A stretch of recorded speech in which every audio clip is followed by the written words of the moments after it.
you're having a good day today. Thanks for joining me. We're going to be looking in John 6 today at the feeding of the 5,000. Our hymn today is Break Thou the Bread of Life. Break thou the bread of life, dear Lord, to me, as thou didst break the loaves beside the sea.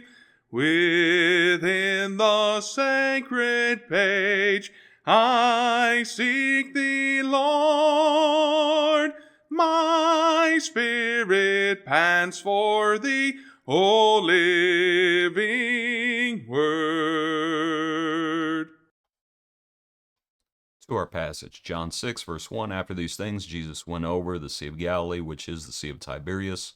A great multitude followed him. They saw the signs that he'd performed on those who were diseased.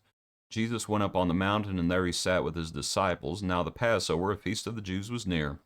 And then Philip lifted up his eyes, seeing a great multitude coming toward him. He said to Philip, Where shall we buy bread, that these may eat? But this he said to test him, for he himself knew what he would do. Philip answered him, 200 denarii worth of bread is not sufficient for them, that every one of them may have a little.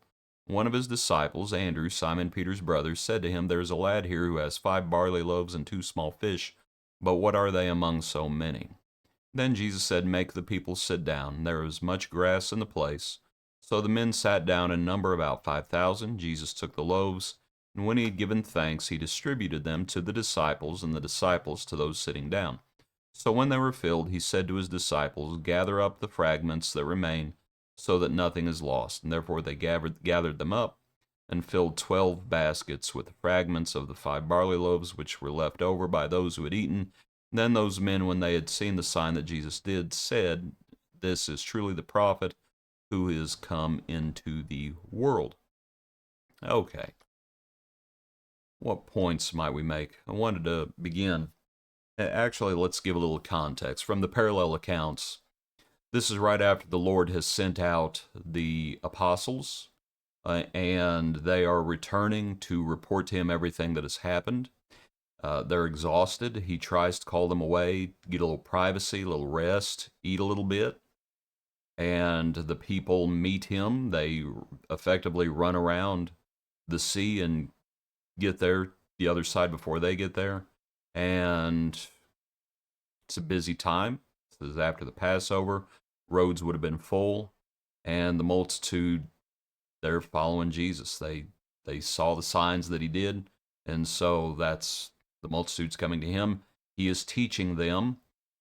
Evening time approaches. The disciples say, Send him away. And the Lord, now we have the account. Okay. Points to make. So many points to be made from the account. Where shall we buy bread that these may eat? But this he said to test them. It's a teaching occasion. Right? He's already been teaching, but he's not done teaching. And it's a test for them. And it's interesting, the manna in the Old Testament that's going to be referred to later on in John chapter 6, that was also a test. And sometimes folks pass the test, and sometimes folks fail the test. In the Old Testament, that happened, and here it also is going to happen. A lot of folks are going to end up leaving when it's all said and done, but Peter and the disciples, the apostles, they understand. Where shall we go? You have the words of life. It's a test. He's testing them. Here at the beginning of the miracle, what are we going to do? Where shall we buy bread that these may eat? That's a test.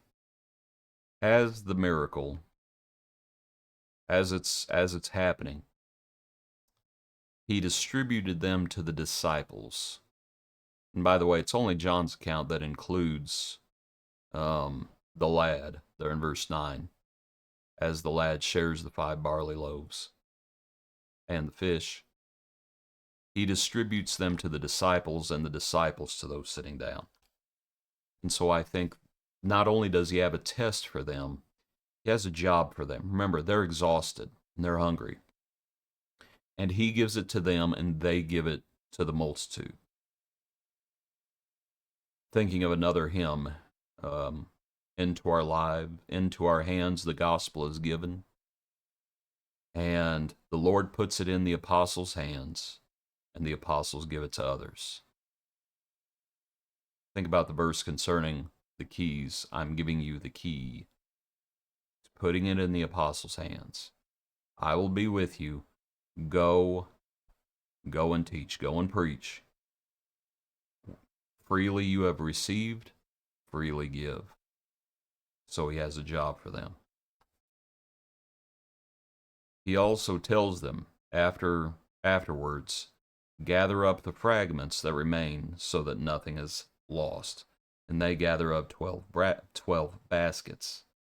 So not only does he have a test for them and a job for them, he also supplies them.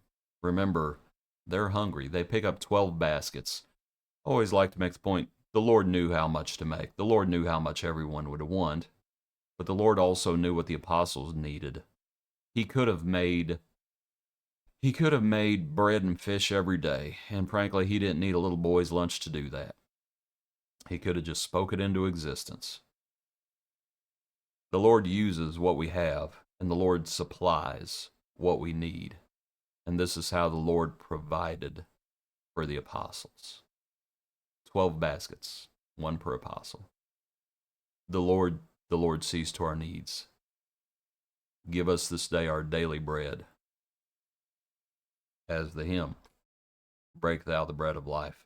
And that's ultimately what it is. Man shall not live by bread alone, but by every word that proceeds from the mouth of God. Remember, Peter got it. Where shall we go? You have the words of life. We've come to believe that you are the Christ, the Son of the living God. Appreciate you. Hope you have a good day. Join us tomorrow for another portion of our daily praise.